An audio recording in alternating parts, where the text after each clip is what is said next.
নিজ বংশীয় ব্যক্তি যদি হঠাৎ রাজা হয়, মূর্খের পুত্র যদি পণ্ডিত হয় এবং দরিদ্র ব্যক্তি যদি হঠাৎ বিপুল পরিমাণ ধনরত্ন হাতে পায়, তাহলে পৃথিবীটাকে সে সম্মান করে না।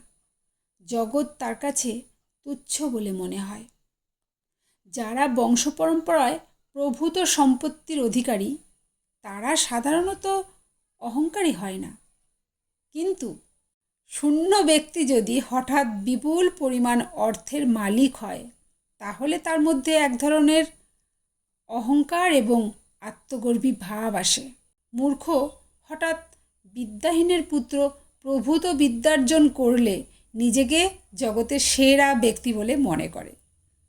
যার হাতে একটিও পয়সা নেই, সে যদি প্রভূত অর্থ পায়, তাহলে তার মাথা বিকলন দেখা যায়।